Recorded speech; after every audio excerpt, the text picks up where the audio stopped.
Yeah, it was really bad. It was really, really bad. I did not like Lex at all. Mm. And it was weird, right? So Lex, so I'm very tight with Sting. Yeah. I don't know Lex.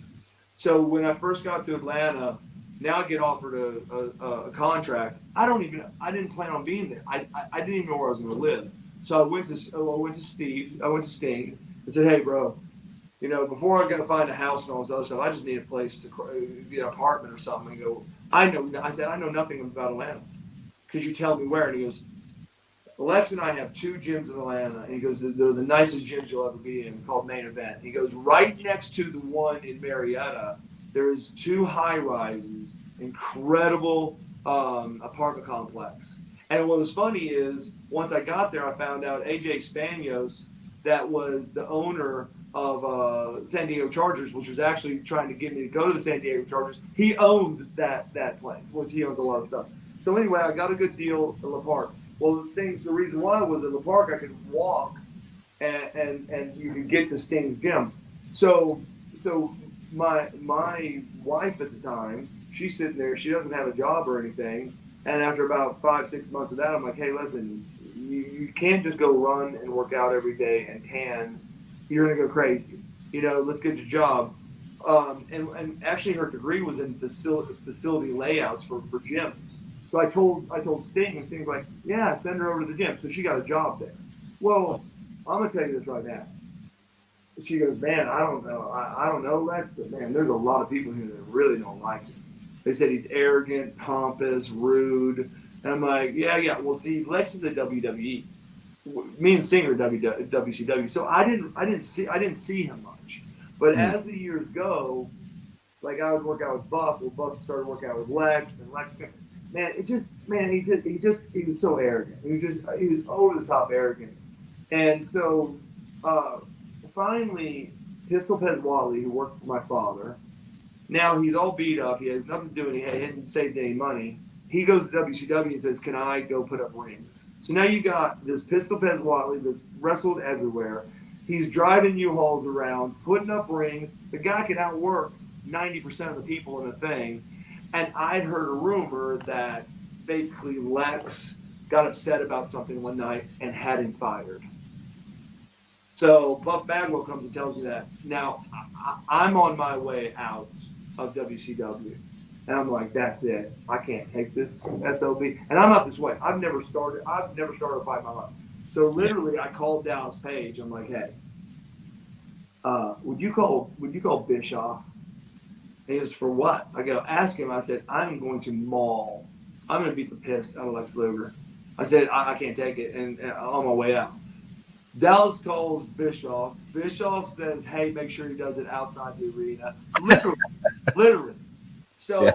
So I'm waiting for him. It's my last night, but it's a TV night, and of course, I got to go in and get my finish. Lex is running late with Liz. I was waiting for him in the parking lot. He never.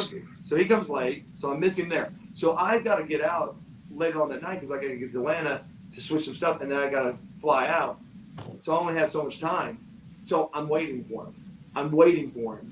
I'm waiting for him, and he doesn't come out. I am like frustrated, right? I got the go. I got the go ahead. I can do it. It's clear, and I'm going to do this. So fast forward, and probably about a year later, 2 years later, I'm going through a divorce. And when I was going through the divorce, it was not a good divorce. And basically, I said, hey, I'm going to give you some time to think about it. And she had some high powered lawyers. I had some high powered lawyers. But it was kind of right at the beginning. I thought we could still work it out.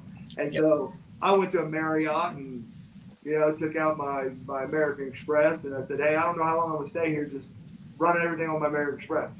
About 2 days into being at the Marriott, I get a call going, hey, Mr. Watts, your card declined. I go, that card doesn't decline. They go, it's declining. So I'm like, I'll be right down. So I go down with my wallet. I'm like, here's a card. They run it, decline. Run it, decline. Her lawyers had seized all the assets. Fuck. So now I'm sitting there going, what? So I'm like, what the hell? Well, I had, I had a good bit of cash on me. So I go down and I find this hotel that's like one of those extended stay hotels where you can like rent a week at a time. And I come in and the girl's like, oh my God, Erik Watts. I'm like, yeah. She goes, you're not going to, two wrestlers are going to be staying at this hotel. I go, there's another wrestler here? They're like, yeah, Lex has got the suite on the third floor. I said, there's suites? I said, I want one of the suites. They go, we only have three. He's got one, and someone else has the other two. I'm like, oh. I said, but he's here. And my mind starts going, oh, this is going to be good. This is going to be good.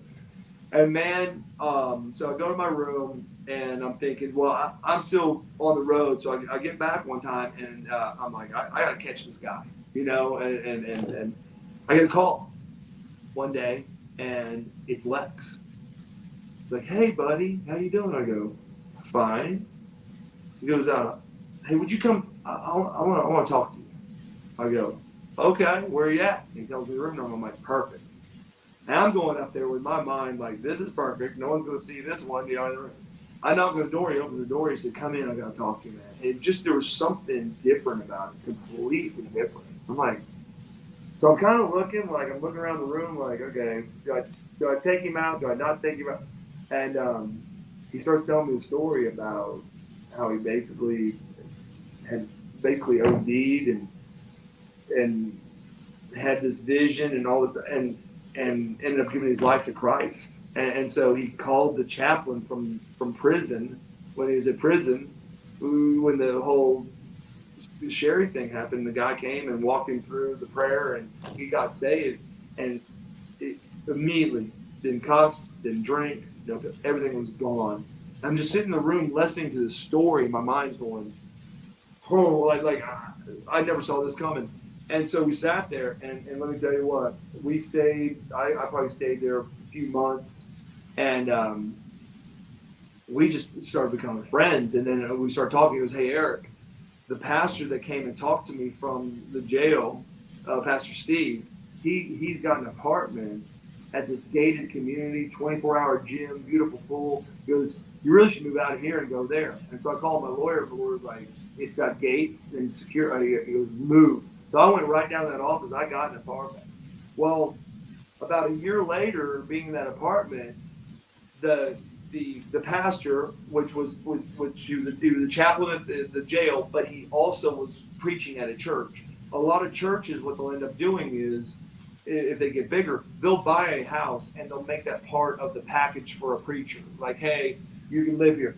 Well, this church did it. So when the church did it, Steve moved out of the apartment complex. Well, I get a knock on my door and it's Lex, and he's like, hey. I'm like, what? He goes, I want you to think about this. I know you got a 2-bedroom apartment and everything. He goes, would you let me room? Just think about it. I go, for why? He goes, well, Steve left, and he had like a felony on his record. Well, this property was so top notch, you could not have your name on a lease and have a arrest record. Yeah. So he told me, he goes, Erik, I'm used to it. I go to the gym. I told him, bro, of course you can. Next day he moves in.